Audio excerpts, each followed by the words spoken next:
Amados, bendiciones, sean bienvenidos una vez más a para recibir este mensaje, esta palabra que tiene el Señor hoy para con nosotros. Le ruego en el nombre de Jesús que si falta algún miembro de la familia, usted lo convoque, lo tenga allí, particípele a aquellos que no están con usted, pero que están dispuestos también para recibir el mensaje, que es la hora, llegó el momento. Comuníquele a ellos, si es ser posible, usted comparta este mensaje.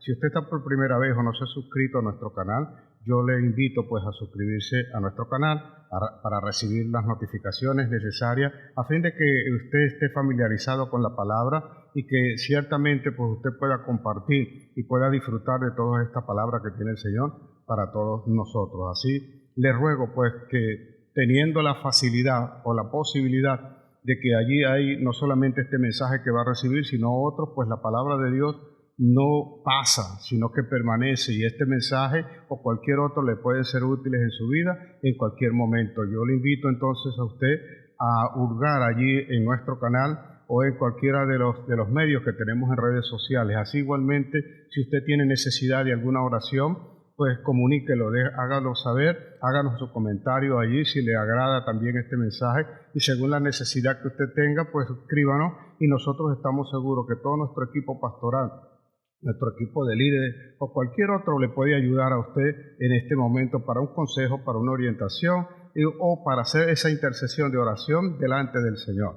Así que le apoyamos a usted en todas las cosas. Quiero agradecerle también por el apoyo que nos ha dado hasta ahora en todas las cosas. Pues si usted tiene a bien ayudarnos, tenemos un banco de alimentos, puede ayudarnos con alimentos o puede ofrendar también de cualquiera de las formas que tenemos establecidas para que usted ayude y apoye lo que la iglesia hace y nosotros podamos alcanzar esta visión y esta misión que nos ha dado el Señor. Así que usted pues lo único que tiene que hacer es conectarse con nosotros, contactarnos o entrar allí donde está toda la información referida a la iglesia.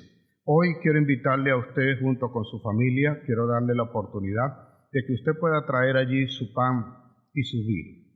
Que cuando estemos orando y bendiciendo estos elementos, usted también pueda levantar sus manos y pueda pedir esa bendición para el Señor en ese pan y ese vino. Quiero que usted lo pueda tener allí, que si falta algún miembro y usted no ha colocado allí el pan, tenga la fe de que se va a multiplicar. Usted va a partir ese pan y usted se lo va a entregar también al miembro faltante o ausente en este momento. Crea y ore también por aquellos que no están. Hoy quiero pedir la sanidad al Señor por todos aquellos que tienen padecimiento, pero nada podemos hacer, mis amados, si vamos a entrar en la casa del Señor, si antes también no ponemos esto en las manos del Señor, si antes no clamamos por su presencia y por su bendición. Por lo cual, allí donde usted está, de la forma como usted lo quiera hacer, a mano alzada, parado, de pie, sentado o postrado delante del Señor, como usted mejor crea que puede comunicarse con el Señor, haga pues esta oración juntamente conmigo a fin de que todo fluya como el Señor lo ha establecido. Padre, yo te ruego en esta hora que seas tú, en el nombre de Jesús te lo rogamos, ministrando nuestras vidas, que envíes tu Espíritu a nosotros y que seas tú levantándonos, que seas tú fortaleciéndonos, que seas tú dándonos la sabiduría, que seas tú abriendo nuestro entendimiento, que seas tú despertando nuestro oído, que seas tú abriendo nuestros ojos, a fin de que podamos escuchar verdaderamente tu palabra y con nuestros ojos podamos ver aquello que hasta ahora no hemos logrado ver.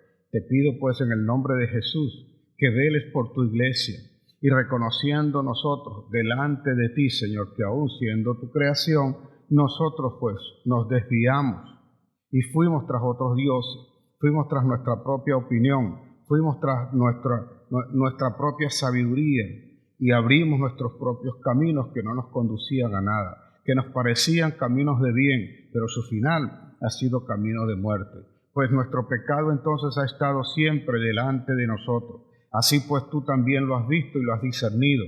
No obstante, Señor, tú no has hecho lo que en tu palabra está escrito, que no nos has pagado conforme a la multitud de pecados en los cuales nosotros hemos andado. Yo te ruego pues que si esa inmensa misericordia, la cual está anidada en tu corazón, se pueda manifestar para con nosotros y tu iglesia, lo hagas, Señor. Y así pues hagas y permitas que nosotros retraigamos nuestro pie de hacer lo malo, de andar en nuestros propios caminos. Hoy, humillados delante de ti, decidimos, Señor, seguir en tu camino, seguir en tu verdad, buscarte a ti en todo momento y en todo tiempo. Te ruego por las familias, te ruego, Señor, por los más pequeños, te ruego por los ancianos, te ruego por los jóvenes, los que tienen padecimiento, los que hoy están enfermos. Mira, Señor, con piedad a los que están hoy postrados en lechos de enfermos. Mira a aquellos, sobre todo tus hijos, los que han clamado, los que te han buscado a ti, aunque erradamente pudieron haberlo hecho, Señor, hoy ellos penden de ti. Hoy ellos claman, hoy ellos están levantando, Señor, esa oración en todos los lugares, no solamente en este país, sino en cualquier otro país donde están. Envía ángeles, Señor, sánanos, límpialos, levántalos, Señor, fortalécelos, dale la fortaleza que necesitan, dale el entendimiento, la certeza y seguridad que solo tú puedes dar.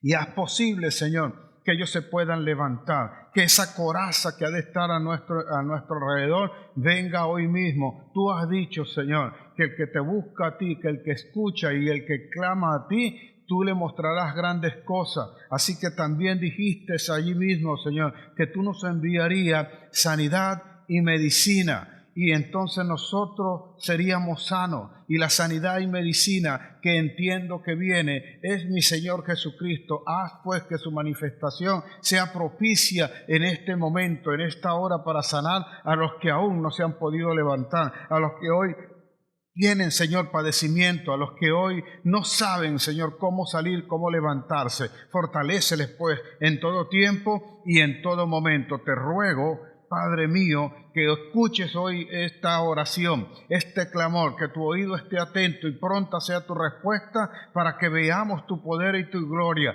como clamó Moisés, como pedían los profetas, como pidió Elías, como pidió Eliseo, como clamaba y intercedía Abraham y todos aquellos, Señor, que tenían dispuesto en el corazón. Tú lo concedías porque ellos no pedían conforme a su parecer, ellos no pedían conforme a su voluntad, pedían conforme a la tuya, Señor. Así pues, hoy yo quiero pedir también conforme a tu voluntad, que se haga tu voluntad, que venga tu reino, que el cielo se manifieste acá en la tierra y seamos sanados, seamos limpiados, Señor, de toda maldad. En el nombre poderoso de Jesús, desechamos, Señor, toda enfermedad, todo espíritu contrario es echado fuera ahora mismo, Señor. Todo espíritu de enfermedad, todo aquello que está quejando el cuerpo, Señor, es quitado en el nombre poderoso de Jesús. Padre, yo te bendigo.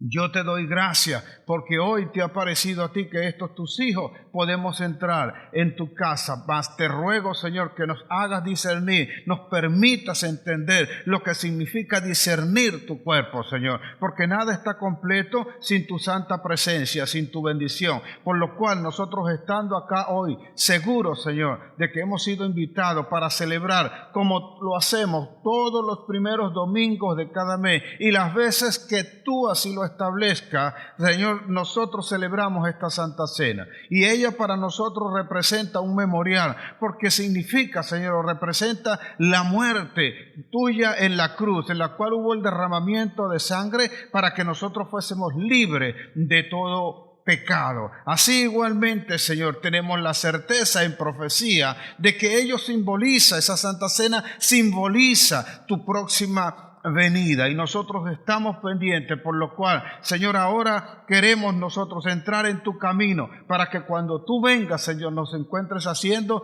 tal cual como lo estableciste. Te pido en el nombre de Jesús, Padre, tengas la misericordia y bendigas tú estos elementos, este pan y este vino que hoy estarán dispuestos para simbolizar tu cuerpo y tu sangre, que nos bendecirá por siempre a todo aquel que lo entiende, lo sabe y lo hace en fe. Así pues yo te pido ahora, Señor, asimismo como el resto de mis hermanos donde quiera que están, te van a clamar por ello. Padre, nada está completo sin tu santa presencia y sin tu bendición. Así pues, yo te pido que seas tú bendiciendo estos elementos, este pan y este vino, Señor, sea verdaderamente tu cuerpo y sea verdaderamente tu sangre, de manera tal que todo aquel que lo reciba sienta, sepa y tenga por certeza de que es tu cuerpo ahora el que está en ellos y es su sangre, es tu sangre la que corre por sus venas. Así pues, te ruego que le des sabiduría, que le des entendimiento, que los unjas, Señor, y que le permitas tú hacer todas aquellas cosas que tú a bien has establecido. En el nombre de Jesús declaramos hoy, Señor, que estamos en tu mesa, estamos en tu casa y que tú nos bendices por siempre y para siempre, en el nombre poderoso de Jesús. Mis amados, yo os he enseñado lo que también he recibido de mi Señor Jesucristo, que el día en que Él iba a ser entregado, después de haber orado, Él tomó el pan, cenaron y lo partió y los dio a sus discípulos y les dijo: comed de este pan, este es mi cuerpo que por vosotros será entregado. Haced esto en conmemoración mía. Así pues le dijo a sus discípulos: comamos todos del pan. De igual forma, después tomó la copa y la dio a sus discípulos y les dijo: tomad de esta copa, ella representa el nuevo pacto en mi sangre. Así, cada vez que comieres de este pan y bebieres de este vino, mi muerte estaréis anunciando hasta el día de mi venida. Tomemos todos de la copa. Ciertamente, cada vez que comiéremos de este pan y bebiéramos de este vino, la muerte de nuestro Señor Jesucristo estaremos anunciando hasta el día de su venida y esperaremos por Él, en el nombre de Jesús. Bien, mis amados, allí mismo donde están, después de estar sentado allí en la mesa del Señor, levante su mano y repita conmigo: al cielo y la tierra tengo por testigo que mi Señor ha puesto delante de mí la vida y la muerte, la bendición y la maldición. Yo escojo hoy la vida para vivir en bendición junto a los míos, porque mi boca se ha llenado de la palabra de Dios y ella está llena de bendición. En el nombre de Jesús, amén, amén y amén. No sé cuántas veces he tenido que aclarar, como posiblemente usted también lo ha hecho, un concepto que constantemente a nosotros, por ser cristianos y llamarnos hijos de Dios, quienes no lo son, quienes no han recibido a Cristo, suelen confrontar. Recientemente una persona me abordó y estábamos conversando acerca de toda la situación que acontecía, y dentro de lo que conversábamos me hacía una serie de preguntas y yo le decía que mientras la maldad estuviese acá en el mundo, el juicio de Dios iba a prevalecer y algunos lamentablemente serían destruidos y otros no. A lo que esa persona me preguntó, o si de alguna manera me confrontó con esto, me dijo que cómo era eso, porque, oye, Dios es un Dios de amor y Dios no es el que anda por allí destruyendo gente, manda a matar gente y toda esta cosa. Ciertamente, le dije yo, ciertamente Dios no lo hace, pero Dios de alguna forma te ha dado la ley y te ha dado un establecimiento donde el que hace lo malo pues recibirá algo de castigo por ello, y el que hace lo bueno también recibirá algo bueno de parte de Dios. Así que, encaminados dentro de eso, le dije, todos nosotros hacemos maldad, solo que los hijos de Dios tenemos una ventaja. Cuando conocemos a Dios, sabemos lo que es la remisión del pecado, sabemos que lo que es arrepentimiento, vamos a Él, y es posible que no suframos la consecuencia de la maldad del resultado del pecado que nosotros hemos cometido en un momento determinado. Mas los que no lo son están propensos pues a tener que enfrentarse a la ira de Dios. A lo que esta persona inmediatamente me dijo: pero es que todos somos hijos de Dios. Y yo le dije, tal cual como dijo Jesús: erráis al leer las Escrituras. Aunque esta persona, dudo que sea uno de esos consecuentes lectores de la palabra, yo le decía: estás errado, no todos somos hijos de Dios. Digo, ¿cómo es eso? ¿Todos no venimos de Dios? Digo, sí, todos somos creación de Dios, de la cual tú lo integras. Pero no todos son hijos de Dios, porque hijos de Dios son aquellos que le han recibido y que le han reconocido a Jesús como único y suficiente Salvador. Y aquellos que no entienden eso, cuando cometen o hacen un acto de maldad o un pecado contra Dios, pues pecar es hacer algo fuera de la voluntad de Dios.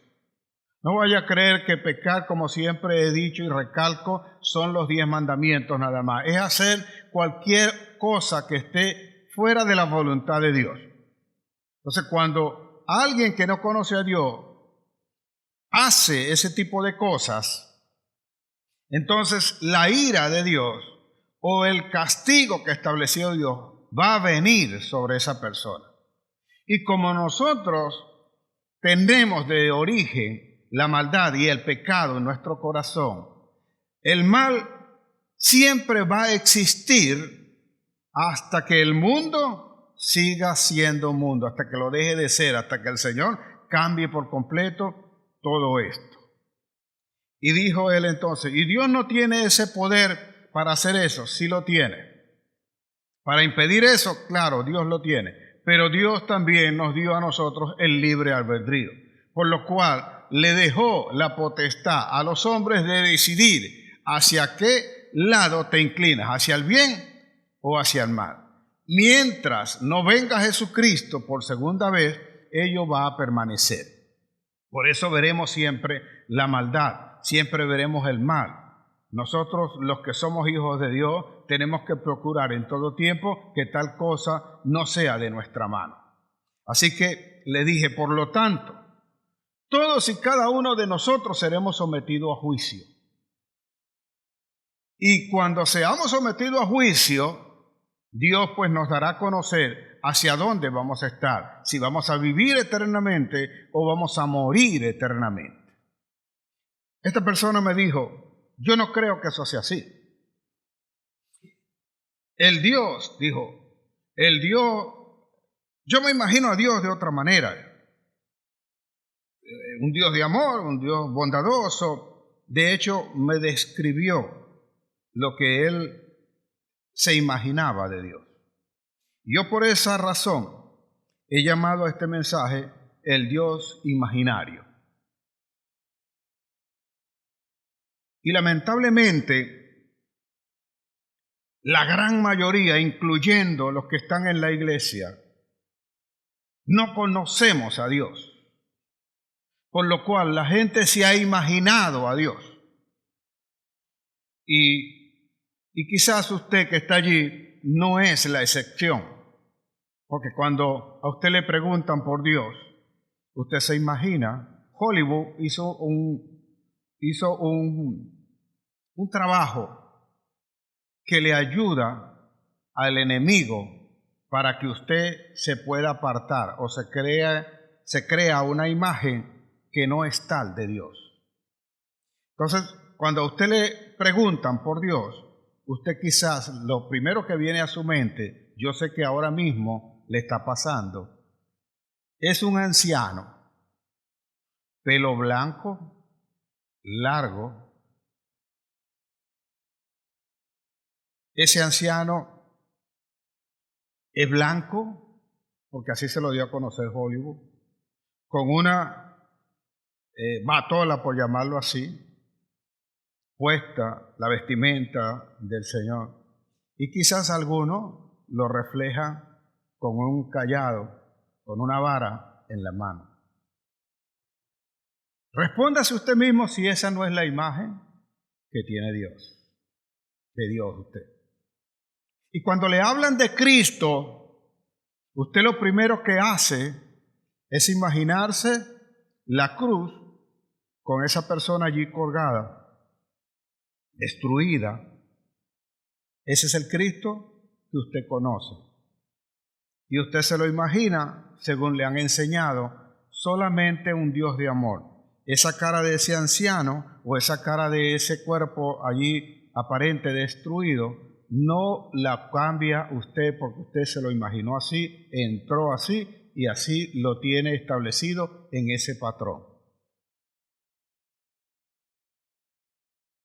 Roberto Orellana tiene una alabanza que habla, que dice que cada vez que él ve la obra de los pintores y escultores, él se lamenta de eso porque ve a un Cristo destruido, un Cristo derrotado, un Cristo que no puede hacer nada. Pero que según lo que él conoce, él no cree en los artistas, en los pintores. Él cree en un Cristo que vive, en un Cristo poderoso, en un Cristo que hace las cosas que nosotros ni remotamente pensamos que las podemos hacer. En lo cual vino esa pregunta para mí, que hoy se la puede hacer usted también. ¿Cuál es el Dios que usted se ha imaginado? Porque según esta persona con la que yo conversaba, ese Dios era incapaz de levantar una mano para destruir al impío, para destruir al malo, inclusive para arrasar. Y yo creo que ese es el error que ha cometido la iglesia, en enseñar no un Dios de justicia, sino un Dios de solo bondad. Dios es el único Dios bueno. Dios es Dios justo. Sobre todo, Dios es Dios justo. Y Dios es amor. Dios es el Dios de amor. Pero déjeme decirle lo siguiente. No hay amor si no hay justicia. Si no hay el Dios de juicio, no puede usted separar el amor de Dios de la justicia de Dios.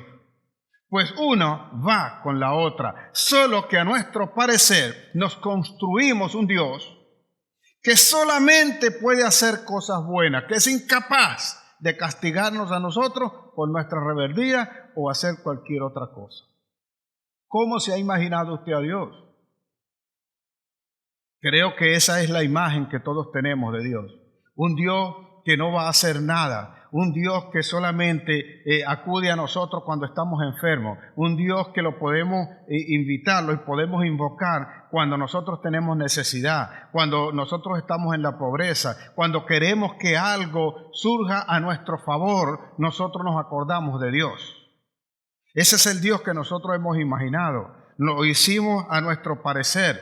Yo decía justamente que cuando el hombre no conoce a Dios, se construye un Dios a su propia imagen. Y ese Dios solo está para aprobar lo que ese hombre que construyó el Dios desea que le apruebe. Ese Dios no habla, ese Dios no confronta una conducta, ese Dios no es discordante con tu propia opinión. Ese Dios termina aceptando lo que tú dices, que tú necesitas, que tú requieres y lo que tú quieres hacer. Y si no, mire sus años, su niñez, su juventud, inclusive cuando le dijeron a usted que tenía que hacer cosas que ahora entiende después de adulto que eran correctas, pero que cuando tenía esa edad, hoy se dice a usted, no sabe qué rayos le pasó en su cabeza, que lo llevó a hacer su parecer y no el parecer de otro. El de sus padres, sobre todo, que no querían mal para usted. Mucho menos el de Dios. Hoy día tenemos su palabra, tenemos la Biblia, y a pesar de que conocemos cuáles son las promesas de Dios en bien para nosotros, también conocemos cuáles son las maldiciones, nuestro corazón se sigue inclinando a hacer lo malo. Y la gente le es más fácil entonces construirse su propio Dios, hacerse su Dios a su parecer. Y como cada uno de nosotros es diferente, yo diría que cada uno ha construido o se ha imaginado su propio Dios. Un Dios que debe estar solamente para obedecerle al hombre que construyó ese Dios, que imaginó ese Dios. Un hombre que no está dispuesto para dar un paso en contrario a lo que es su parecer. De allí viene la terquedad, de allí viene la rebeldía, de allí viene la incredulidad, de allí viene el desamor, de allí viene la ira, de allí vienen todas aquellas cosas que de alguna manera nosotros llegamos a creer que no afectan a Dios, que Dios no va a hacer nada contra eso, porque eso aparentemente no afecta nada. Imagínense ustedes aquellas personas que suelen decir, así soy yo y nadie me va a quitar eso. Yo suelo decir las cosas como me parece. Entonces, para que usted vea cómo nos hemos imaginado a Dios, debe estar al tanto de lo que ocurre, de lo que está pasando a nuestro alrededor. Observe algo que le quiero enseñar. El apóstol Pablo, un hombre dado al conocimiento de Dios y al conocimiento de los hombres, en un momento determinado, entra a un lugar en Atenas, va a visitar Atenas. Y entra al Areópago. El Areópago era algo donde se hacían los juicios, era como un tribunal supremo. Allí se sentaban aquella gente que eran eruditos, que eran grandes, que eran conocedores, que eran filósofos, que eran de toda clase de descubridores de aquel momento, gente dedicada a estudios, a investigaciones. Allí, señores, en ese Areópago se sentaba o se sentó Aristóteles, se sentó Sócrates, se sentó Platón. Con esa gente allí entró Pablo. Imagínese usted a Pablo. Para entrar allí, Pablo tenía que haber sido grande porque no entraba cualquiera allí. Es un detalle que yo veo al leer mi Biblia. En el libro de los Hechos, capítulo 17, y cuando entendí o supe cuál era el significado de ese lugar donde había entrado Pablo, entonces supe que Pablo ciertamente no era cualquiera. Con razón se dice de él que hablaba 50 dialectos, que era un hombre que no lo superaban los judíos en el conocimiento de la ley, que era un hombre que aconsejaba, era un hombre dado para hacer las cosas y que estaba dispuesto para soportar cualquier castigo que viniese contra él. Haberse tuteado con gente como esa en Atenas, entrar allí y sentarse alrededor de ellos, no era para cualquiera. Gente como las que le acabo de nombrar eran las que estaban allí, eran las que se sentaban allí, eran las que daban los juicios, eran la gente que le decía a todo el imperio griego en ese momento lo que era esa estructura, inclusive Macedonia, de cómo tenía que vivir la gente. Cuando Pablo va entrando allí, usted va a leer allí a partir del versículo 22, entra allí. Y dice entonces que Pablo llega al Areópago, entra allí y habla entonces a los que allí están sentados. Pablo no ofendió a ninguno. Pablo no le dijo a ellos, mire, ustedes no están creyendo en Dios, ustedes se van para el infierno, ustedes se van a morir. No le dijo nada de eso. Pablo era Pablo. Sabía cómo abordar a aquella gente, sabía cómo hablarle a aquellos que creían que tenían los más altos conocimientos que pudiesen existir. Pero Pablo tenía algo, tenía el Espíritu. Y cuando alguien tiene el Espíritu no teme a esa gente y sabe cómo hablar. Tienen pendiente lo que dijo Jesús. El día en que van a hablar, no temáis por lo que has de hablar. Abre tu boca que yo la llenaré. Así que Pablo entra allí. Y en medio de ellos le dice lo siguiente. He entrado acá y me he deleitado, me he dado cuenta que ustedes tienen allí una imagen para sus dioses, porque los griegos tenían un dios para todo. Un dios para la fertilidad, un dios para el amor, un dios para la cosecha, un dios para cuanta cosa se le ocurra, ellos tenían un dios. Y Pablo le hace referencia a esto, lea su Biblia. Y he visto allí que tienen un pedestal, pero que no tiene imagen. Es el único que no tiene imagen. Y dice allí la Escritura, al Dios no conocido. Sepan pues, le dice Pablo, que a ese al que ustedes llaman el Dios no conocido, que fue el que creó el universo, el mundo y toda su existencia, a ese Dios al que vosotros adoráis. Mire la Escritura, dése cuenta de ese versículo. Al que vosotros adoráis sin conocerlo, ese es el Dios. Al que no han visto, a ese Dios es el que yo le anuncio. ¿Por qué estaban los otros dioses allí? Porque ellos se imaginaron cómo era ese Dios y lo hicieron con sus propias manos. Pero a este Dios, a ese Dios no conocido, aunque se lo podían imaginar, no coincidían, no concordaban para hacer una imagen de Él.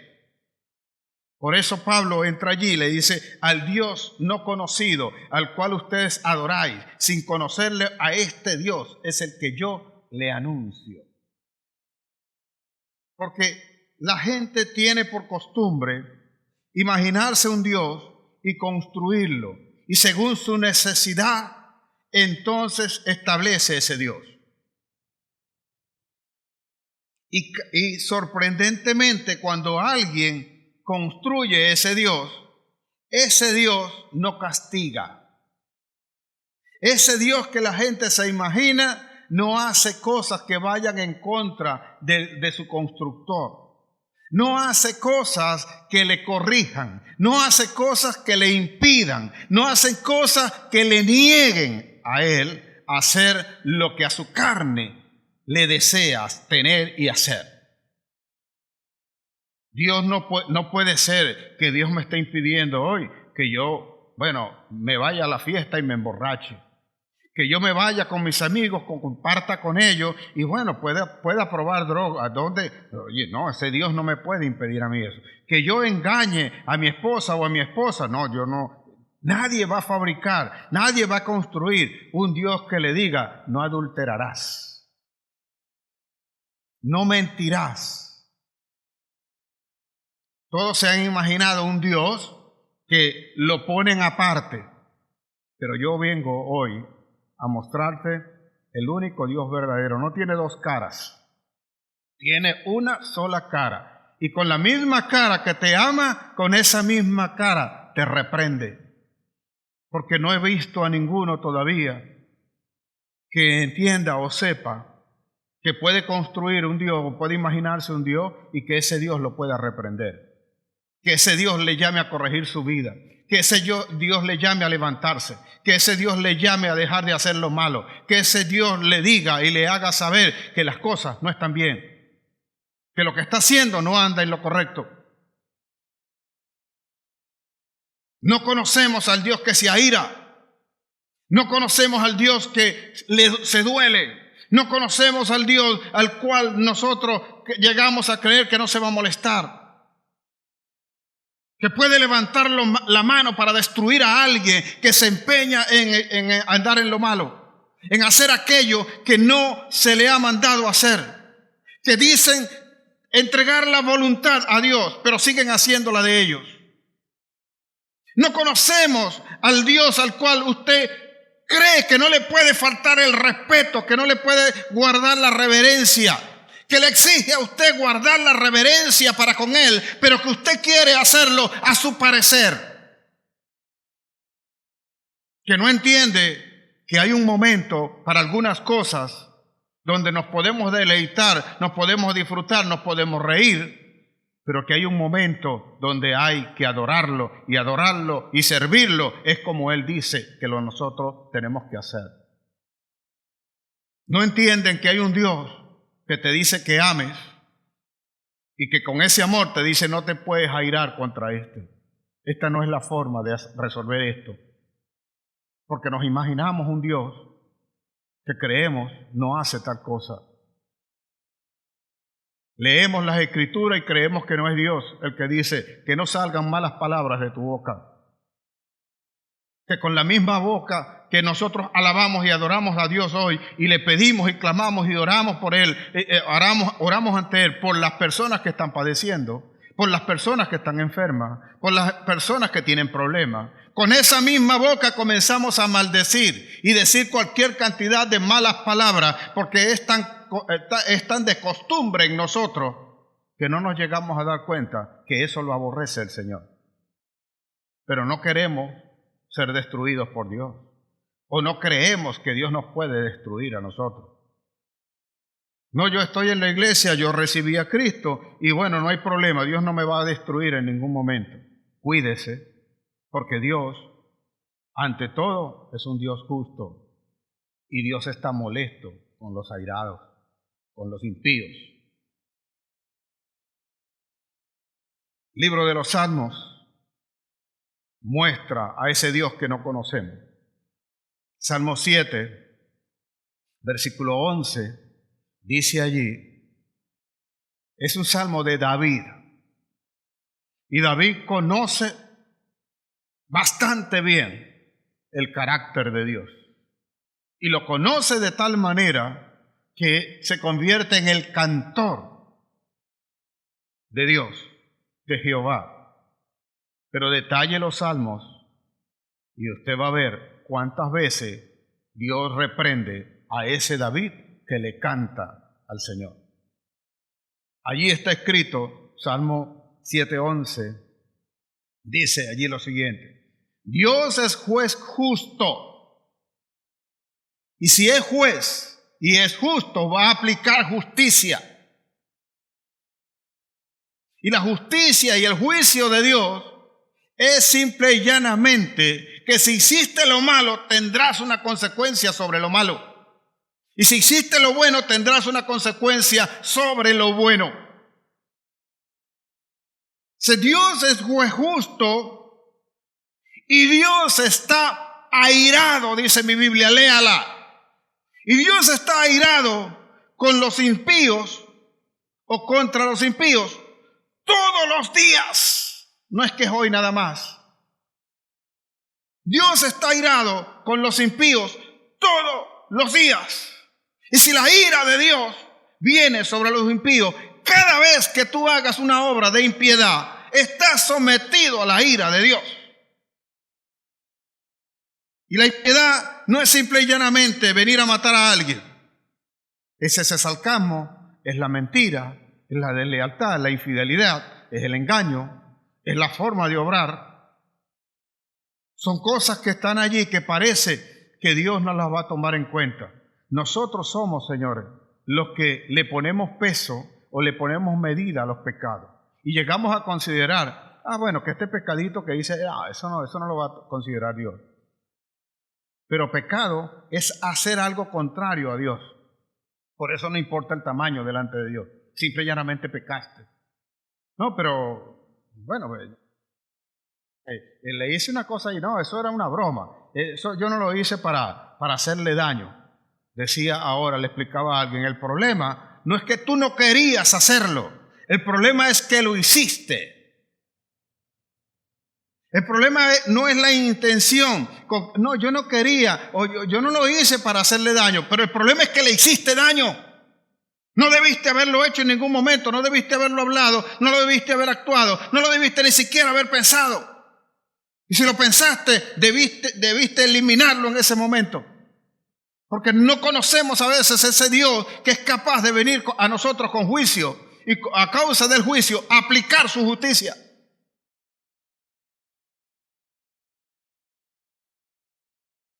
Por esa razón el Señor está molesto con los impíos. Dios, los primeros juicios que nosotros conocemos, no los hace precisamente con los que no conocen al Señor. Por el contrario, los hace contra los que conocen al Señor. El Señor saca a su pueblo de la esclavitud en la cual vivía en Egipto y lo trae a tierras de Canaán. Y lo trae por el desierto para que ellos no vieran la lucha, la guerra que había y ellos no tuviesen miedo y luego se regresaran. Así que el Señor los lleva en ese camino y conduciéndolos donde van, aquella gente decide no entrar a la tierra prometida a causa de su miedo, a causa de su temor, porque siempre queremos un Dios hecho a nuestra semejanza. Nosotros somos los que somos hechos a semejanza de Dios. No podemos construir a Dios. Dios nos creó a nosotros y no nosotros a nosotros mismos. Pero a veces nosotros, involucrados en el deseo de la carne, dejamos que eso sea lo que nos guíe, que sea nuestro parecer y no lo que Dios quiere que a nosotros nos ocurra.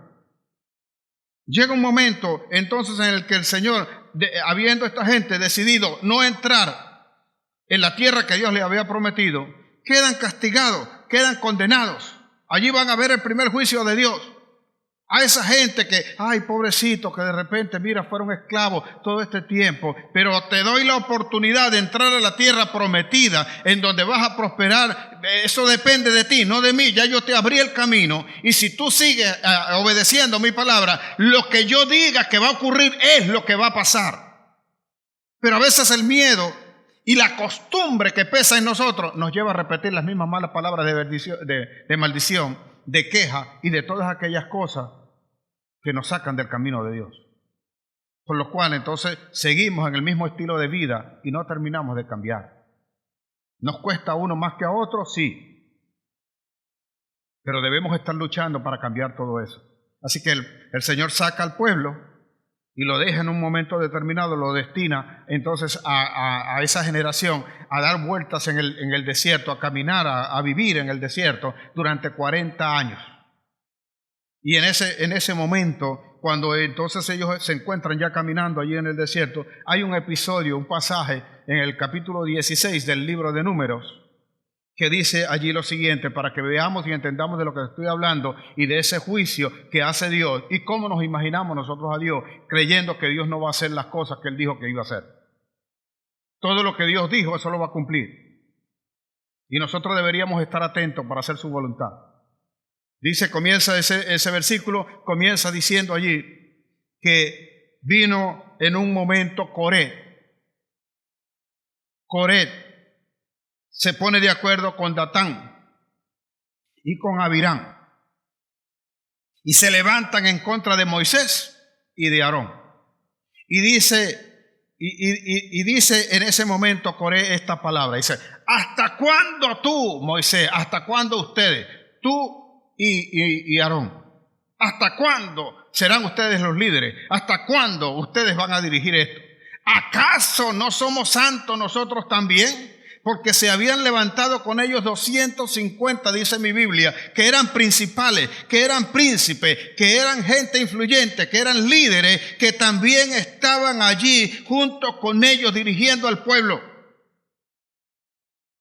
¿Hasta cuándo van a ser ustedes? Se levantan en rebeldía, y en rebeldía no tan solo porque se levantaran contra Moisés y Aarón, sino porque Coré no era cualquiera. Era descendiente de los coatitas, de Coat. Y a Coat le fue dado el ministerio, era, en pocas palabras, Datán, Abirán y Coré eran levitas. Pero dentro de los levitas habían los descendientes de Coat, a los cuales le habían dado el alto privilegio de ellos cargar, llevar aquellos elementos sagrados, consagrados para el Señor, los cuales nadie podía tocar, sino ellos nada más. Esa es la razón por la cual aquel hombre que manda, Usa, que cuando David está trasladando el arca y el arca parece que se va a caer y él trata de agarrarla, dice que el Señor lo fulminó inmediatamente. Ese es el juicio de Dios, no conocerlo a él. Aquel hombre no sabía que él no era un descendiente de Coat. No podía tocar el arca y fue a tocarla. Ese era el privilegio que le habían dado a este grupo que se habían levantado en contra del sacerdocio de Aarón y en contra de Moisés. ¿Y crees que Dios va a dejar pasar eso?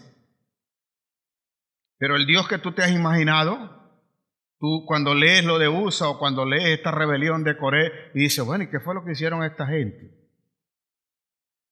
Si eso pasara aquí, yo te aseguro que diría, bueno, pero yo no hice una cosa ya del otro mundo tampoco, así porque me vayan a matar. ¿Por qué? Porque te imaginaste un Dios que no es capaz de hacer tal cosa.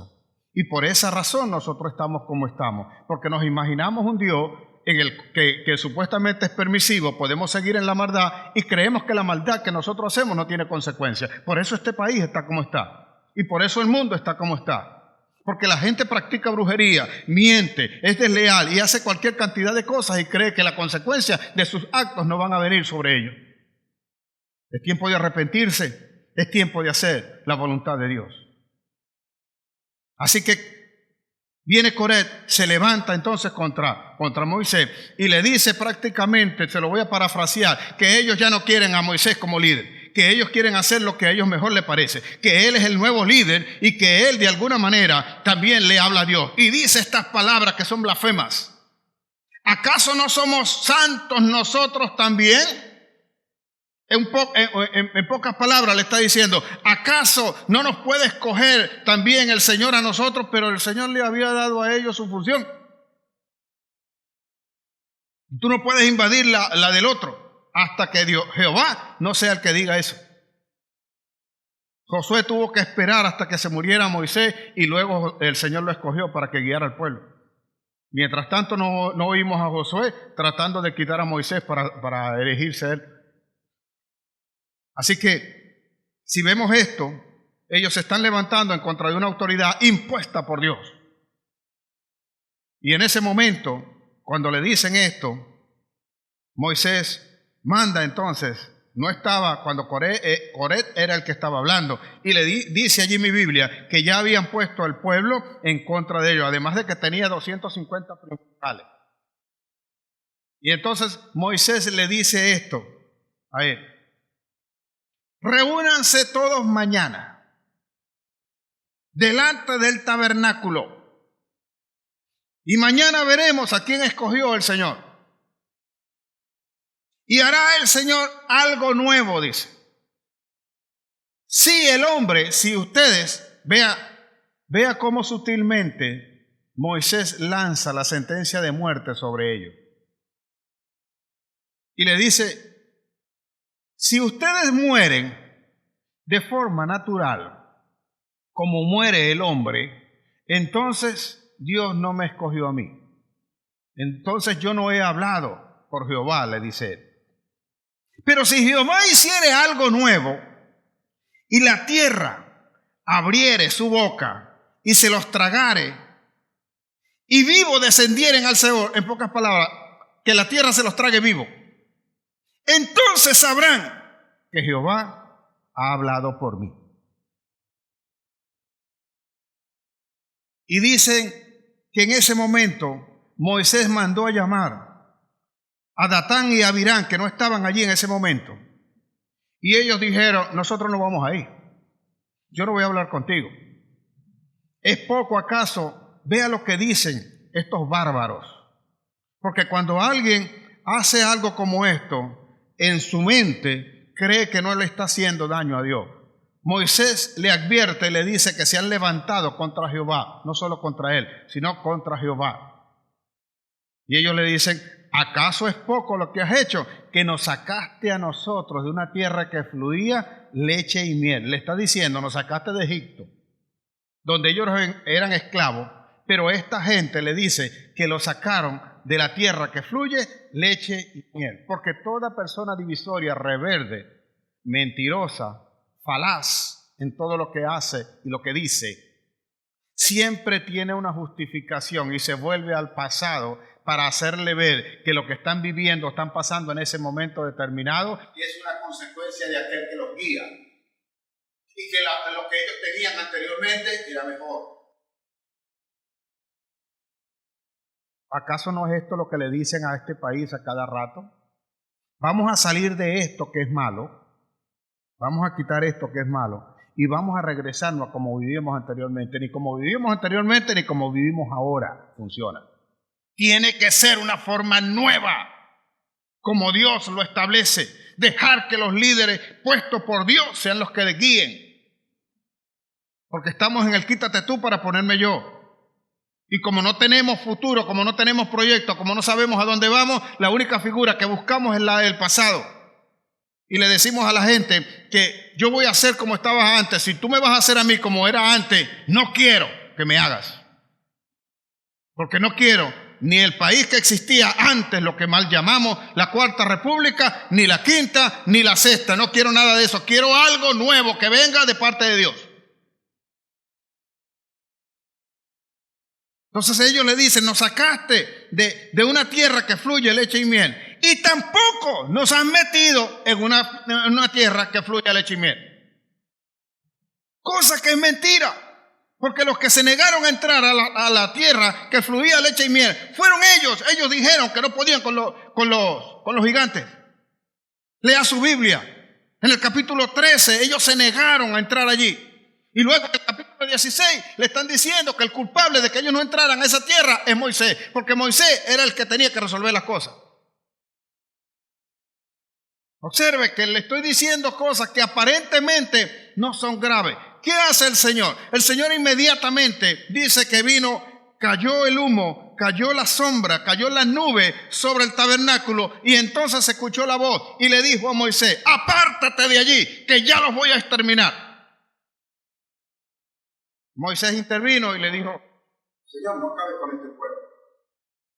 ¿No fue acaso uno solo el que pecó? Fíjate, Moisés le dice, es uno solo el que pecó. Y entonces le dice Moisés, haz que los 250 que se levantaron apoyando a este, hagan un incensario. Cada uno venga mañana a ofrecer incienso. Esto es muy importante.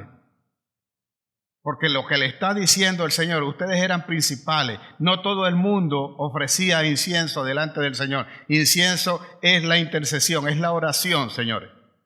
No todo el mundo lo hacía. Era aquella gente que podía interceder, que podía pedirle al Señor y el Señor respondía a través de ellos. Y esos inciensos cada uno tenía su nombre. Así que venga cada uno de estos, los que usted dice que eres santo. Los que usted dice que están nombrados o escogidos para esto, vengan, traigan con su incienso. Cuando llegaron ese día, dice, traigan allí. Vino Coré encabezando eso y junto vino también el resto del pueblo. Todos se levantaron contra Moisés y Aarón. Yo creo que de este lado estaban solamente dos personas, Moisés y Aarón, pero con ellos estaba Jehová de los ejércitos, para que veas, para que entiendas, para que sepas que tú y Dios son mayoría. Tú y Dios son mayoría. Tú y Dios, delante del que sea, nunca lo van a poder superar. Así que, estando ellos ahí, dice que Datán y Abirán no vinieron y se quedaron en sus tiendas. Y en ese mismo momento, cuando ellos estaban allí, cuando terminó de hablar Moisés, la tierra se abrió y consumió a Datán, a Abirán, que estaban en sus tiendas con sus pequeñuelos, dice allí, con los pequeños. No dejó a ninguno, se lo tragó la tierra vivo. Y así lo hicieron también con Coré, que estaba allí. Y a los 250 que se habían levantado con los inciensos, dice que de ellos salió fuego y el fuego los consumió. Y luego dijo el Señor, dile a Aarón, le dijo Moisés, dile a Aarón que recoja los incensarios, que los fundan, que los batan, dice allí, es fundirlo, que los fundan y que con eso entonces revistan el altar, para que quede allí constancia de esta rebeldía, de esta cosa que parecía no mala, pero que el Dios justo estaba actuando, el Dios de justicia estaba allí.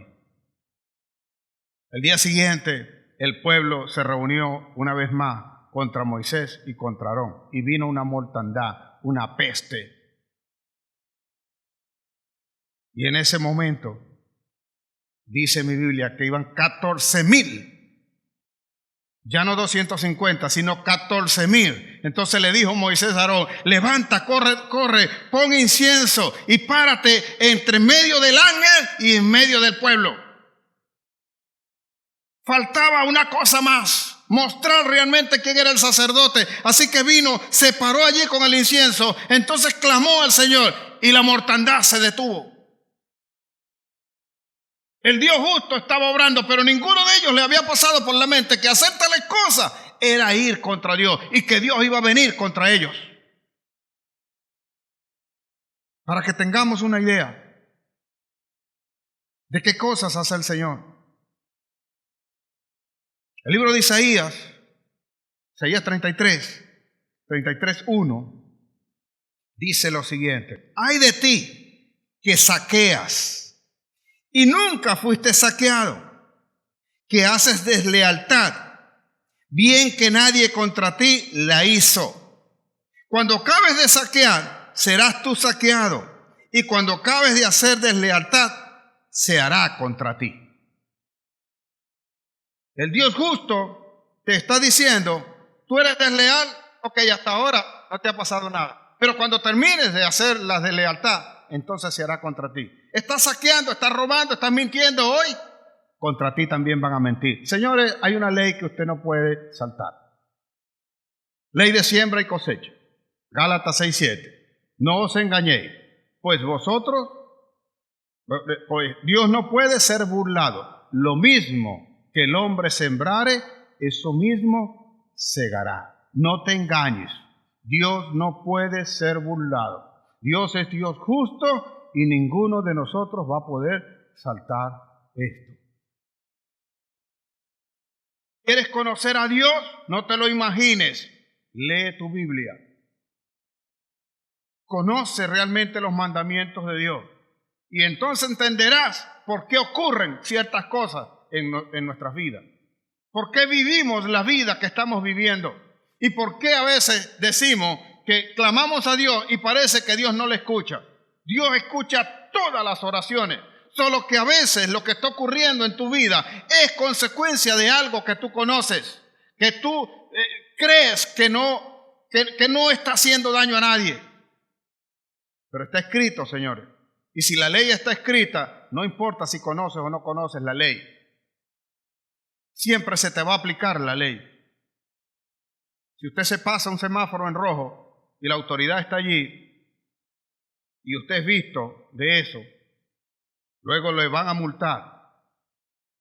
Y si usted le dijere a la autoridad: es que yo no sabía que yo no podía pasar en rojo, igual le van a poner la multa, para que me entienda lo que hace Dios. Entonces a veces nuestras vidas se están desarrollando de una manera porque nosotros no somos capaces de imaginarnos al Dios que nos corrige, el Dios que nos enseña, el Dios que nos castiga, el Dios que hace las cosas como Él dice. Porque en hebreo está escrito bien que todo aquel que Él adopta como hijo, Él lo disciplina. Porque si no lo disciplina, ese sería un bastardo y no sería un hijo. Si usted es hijo, como le decía yo a esa persona a la cual me refería introduciendo este tema, si usted es hijo, usted es obediente a su padre. El que es hijo obedece al padre. Pero el que no conoce o que no reconoce como padre a alguien, no le obedece. De pequeñito, ¿cuántas veces dijo usted: ¿acaso tú eres mi papá para que tú me mandes? Si reconoces a Dios, entonces debería serle obediente a Dios.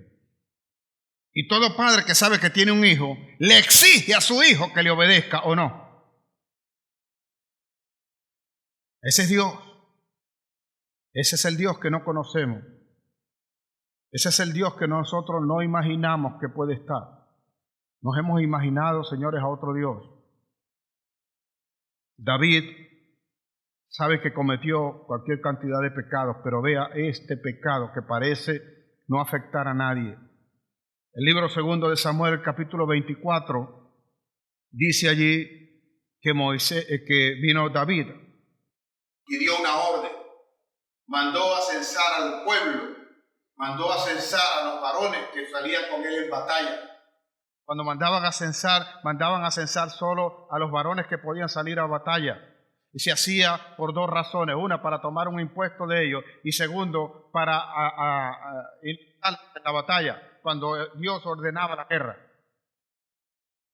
Cuando usted comienza a leer allí, hace la referencia en el libro primero de Crónicas, capítulo 21, versículo 1, dice que Satanás se levantó contra el pueblo de Israel e incitó a David a hacer un censo. Y David insistió en hacer un censo. Observe, porque esto es aparentemente una tontería, que tú mandes a contar al pueblo. Oye, ¿cuál es el delito? Eso es tu parecer, porque no conoces a Dios. Te imaginaste que Dios no podía hacer nada con eso. Así que él ordena eso y le dice a Joab que vaya. Joab era el general del ejército, y que vaya y cense al pueblo. Inmediatamente vino una respuesta de Joab, y Joab le dijo: ¿por qué se molesta mi señor en mandar a censar al pueblo? Que Dios te añadirá hasta 100 veces lo que le pide. ¿Acaso no están ellos contigo? ¿No son ellos tuyos? ¿No te los dio Jehová? Joab en ese momento está más consciente que el rey David, y le está diciendo en pocas palabras: ¿para qué vas a mandar a censar al pueblo? ¿Acaso no sabes que ese pueblo, el que sea, basta con que tú lo llames y va a salir a luchar? ¿Qué necesitas saber? ¿Por qué quieres conocer la cantidad? Es como cuando tienes el sustento, pero quieres saber justamente cuánto dinero es el que tiene, porque no confías en el Señor. Pero dice mi Biblia que más pudo la orden que dio David que lo que le estaba diciendo Joab. Y se contó al pueblo, y después que le trajo la cuenta, terminó él dejándole que no contó a Benjamín, tampoco contó a los levitas, porque a él no le parecía hacer ese censo. O sea que el número que le entregó no era un número correcto, no era un número exacto. No obstante, le entrega los resultados y se da cuenta David que tiene 1.000.000 de personas más de las que tuvo Moisés. 1.603.000 dice ahí la palabra.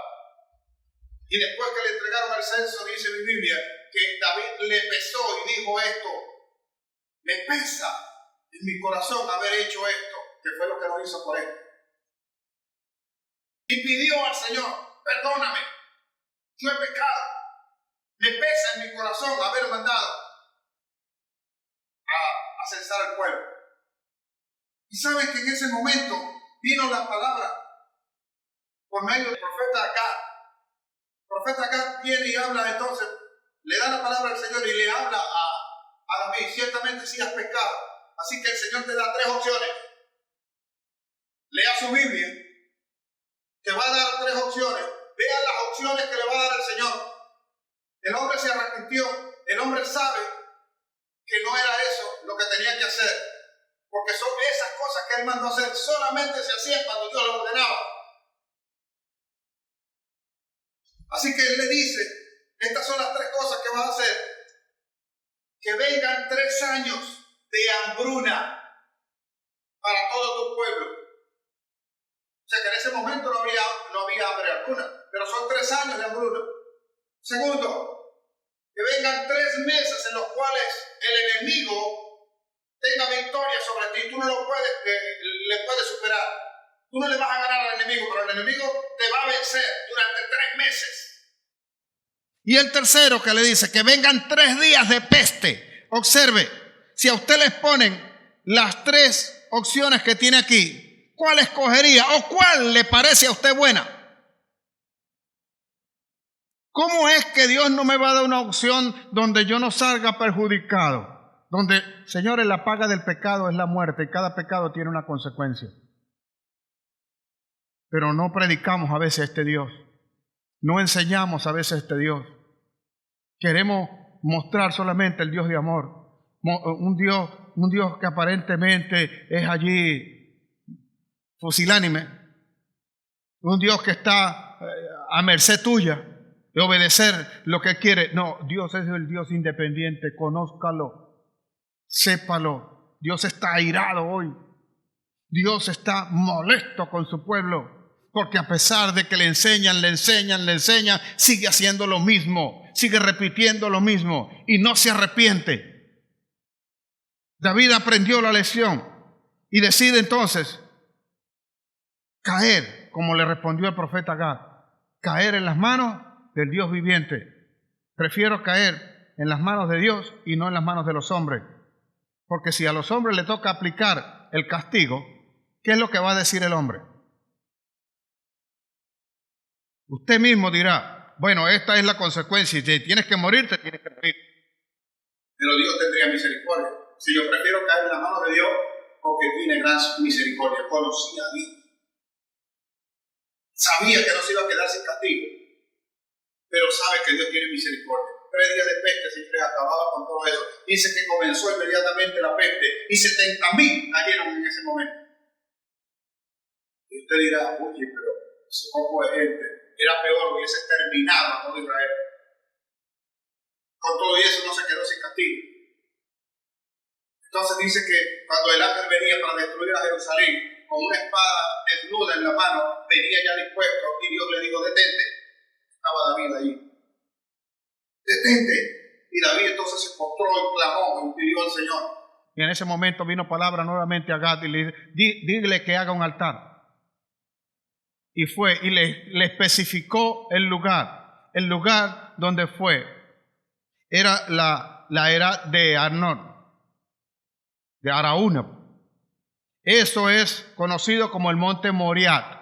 Es el monte donde Abraham sacrificó a Isaac y donde posteriormente Jesucristo sería crucificado. En ese mismo monte se paró David, un verdadero líder, en medio del ángel y el pueblo. Clamó al Señor, el Señor respondió, le dijo, dígale que haga una ofrenda.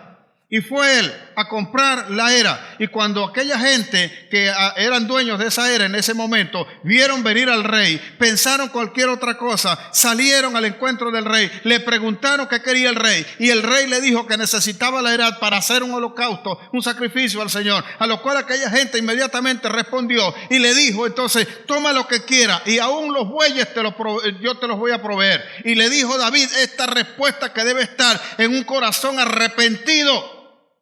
Porque Dios no desecha un corazón contrito y humillado. Un corazón arrepentido no lo desecha. Y ahí es donde se manifiesta entonces la misericordia del juez justo. Tuvo misericordia por David y el pueblo. Paró la mortandad cuando David intercedió y se dio cuenta que había pecado. Entonces le dijo a él, le dijo a Araúna, vino y le dijo, no me puedes regalar nada, porque no ofrendaré al Señor, no haré sacrificio al Señor que no me cueste nada a mí, sino que por precio lo voy a comprar. Digno de alguien que sabe lo que significa una ofrenda. No porque te manipulen para ofrendar, sino porque sabe lo que es ofrendarle al Señor. Tú no estás obligado, Dios no necesita nada, pero los corazones que están dispuestos saben cómo llegar, el servirle a Dios. Mi pregunta es, ¿tienes confianza en Dios? ¿Sabes que le puedes servir a Dios? ¿Sabes que lo que estás haciendo lo estás haciendo para Dios? ¿Y lo haces bien para Dios? Así fue como detuvo esto. Por esa razón, señores, hay en nosotros, y podemos decir, ¿y qué fue lo que realmente hizo David? Una cosa que usted no se da cuenta, sino cuando analiza y escudriña o se hace la pregunta del por qué. La incredulidad, la falta de confianza en el Señor. Algo que aparentemente no genera ningún castigo. Pero David había tenido cualquier cantidad de victorias en batalla nunca le había pasado nada porque Jehová estaba allí. Y de repente le dio por confiar en su propia fuerza, en su valentía. En el libro de Jeremías 9, 23, 24, dice que no se alabe el hombre en su riqueza, no se alabe el valiente en su espada. Si en algo ha de alabarse, alábese en conocer a Dios, que es lo que le agrada a Dios, porque Dios es Dios de justicia, Dios de juicio y Dios de justicia. Pero él estaba confiando, mandó a contar a los soldados, porque él confiaba, ya dejó de confiar en Jehová, que le había dado todas las victorias, pero ahora quería confiar en los soldados. Cuando tú confías o cuando tienes a Jehová, no importa el número de soldados, ni los que tienes, ni a los que te vas a enfrentar. No importa, siempre estará segura la victoria. Así que, ¿qué es lo que castiga el Señor a David? La incredulidad, la falta de confianza. Bien dijo mi Señor Jesucristo, Juan 16, 8 y 9. Dijo que debe ocurrirnos a todos nosotros. Cuando venga el Espíritu de verdad, Él os convencerá de pecado, de justicia y de juicio. Y agregó esto, de pecado por cuanto no creéis en mí, no tienes confianza en mí. De justicia porque yo voy al Padre y me voy a sentar a la diestra del Padre y desde allí he de juzgar a vivos y a muertos. Y de juicio, porque ya Satanás ha sido juzgado, dijo. Cuando no entiendes la confianza en Dios, de repente no entiendes qué es lo que está diciendo Jesús. Pero Él dice que te convencerán de pecado porque no crees en Él. Es un pecado no confiar, no creer en Jesucristo. Y si crees que la justicia de Él no funciona, Él le está diciendo, yo voy a morir. Y en 3 días me van a resucitar y voy a estar a la diestra del Padre. Esa es mi recompensa, esa es la justicia. Y de juicio, porque si crees que no vas a ser juzgado, un día Satanás, que hoy es Satanás, pero antes era Luzbel, el ángel perfecto, fue juzgado y condenado al lago de fuego y azufre, a donde es el llanto y el crujir de dientes. Por si cree que no hay juicios de Dios. El juicio vendrá. El juicio tendrá consecuencia. El juicio traerá sentencia. El juicio de aquellos que creen que hacen tonterías que aparentemente Dios no las toma en cuenta. Para su juicio está ya de continuo. ¿Qué está pidiendo el Señor? Un arrepentimiento de toda nuestra conducta, de todo lo que queremos. ¿Quieres prosperar? Sé obediente a Dios. ¿Quieres sanar? Sé obediente a Dios. ¿Quieres vivir bien? Sé obediente a Dios. ¿Quieres cambiar tu condición? Sé obediente a Dios. Si quieres levantarte de donde estás, sé obediente a Dios. ¿Quieres ser influyente en todo donde haces y donde estás? Sé obediente a Dios, porque ese es el mandato que Dios ha dado. Obedeced la palabra de Dios. ¿Quién es el que me ama? Dijo Él, el que guarda mi palabra. Ese es el que la pone por obra. Ese es el que me ama. No importa cuál sea, si le conviene o no. Esto es tener la confianza en Dios, que aun cuando me matare yo sigue confiando en Él, que puedo estar haciendo esto y puedo morir y puedo confiar en Él. Puedo confiar, salir, que tengo un escudo alrededor y no me va a afectar la enfermedad, no me va a afectar la situación económica que puede estar, porque yo no dependo de hombre, yo no dependo de nadie más. Yo dependo del Dios que todo lo envía del cielo, cuando yo creo en Él que lo puede enviar en el nombre de Jesús. Eso es lo que espera Dios que nosotros hagamos. No me puede decir usted que confía en Dios, que confía en Dios para unas cosas y para otras no. Yo creo que Dios me va a salvar de todo esto, pero cuidado con el coronavirus. Cuidado con esto. No le estoy diciendo con esto que no sea usted prudente. Debe ser prudente. Pero no puede andar en tu cabeza la mortificación, la preocupación. Y si me agarra, si me atrapa, no salgo, me encierro. No, tome todas las medidas. Sea previsivo en esto. Sea prudente en las cosas que va a hacer. Pero no puede dejar que el miedo lo ataque a usted. Porque mostrar ese miedo es un pecado contra Dios. Usted está diciendo que Dios no lo puede salvar de eso. Por eso dije hace algún tiempo acá, ¿cómo le digo yo a alguien a quien le he dicho, busca de Cristo y ven para orar y ponerte las manos y tú vas a sanar? Y ahora le digo, no, aléjate de mí, no te puedo tocar. Soy prudente en las cosas que tengo que hacer y le pido a usted, sea prudente en las cosas que tiene que hacer, pero deje el miedo. Porque eso también será juicio para el Señor. Cuando venga Él con esa carga, ¿qué diremos nosotros? Revise entonces su vida. ¿Se siente cercado hoy por todas las cosas? Vea cómo corregimos y cómo avanzamos. Pero seguro que si el Señor le ha mandado a dar esta palabra hoy, es porque quiere que usted haga algo grande, que usted salga adelante, que usted vaya seguro de que Dios está con usted y que si Dios está contigo, nadie podrá contigo. Si Dios lo tienes en tu corazón, a ti no te va a alcanzar nada. Haz todo lo que tengas que hacer. Cuando sepas que el Espíritu está sobre ti, entonces echa mano de todo lo que vas a hacer, porque el Espíritu está contigo y vendrá contigo con poder en el nombre de Jesús.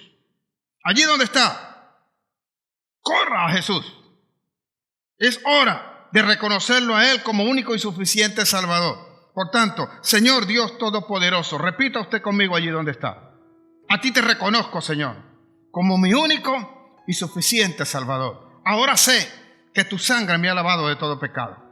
Y ahora sé que mi vida solo tendrá éxito si yo me rijo por tu palabra. Y que toda cosa debo consultarla contigo para tener la certeza de que el paso que voy a dar es el correcto. Ven pues a mi vida, habita en mi corazón. Inscribe mi nombre en el libro de la vida. Y hoy te pido, Señor, levántame con poder, levántame con fuerza. Que verdaderamente me deje el entendimiento para yo dejar todas aquellas cosas que me alejan de ti y que sé que generarán un juicio y vendrán contra mí. Ayúdame entonces a hacer lo correcto. Perdone, mi Señor, mi ignorancia en todo tiempo, en todo momento. En el nombre de Jesús, yo te entrego hoy, Señor, mi alabanza, mi adoración. Recíbela porque es todo lo que te puedo dar. No hay nada en esta tierra que yo pueda conseguir para agradarte a ti. Si con algo quiero agradarte es creer en ti, porque estoy convencido, Señor, conforme está escrito. Sin fe es imposible que yo te agrade. Y yo soy un buscador de ti. Y yo quiero la recompensa que es la salvación. Ya no creo tan solo en ti para la salvación. Creo en ti también para todas las cosas de mi vida diaria. En el nombre de Jesús. Amén. Amén y amén. Dios les guarde. Dios les bendiga.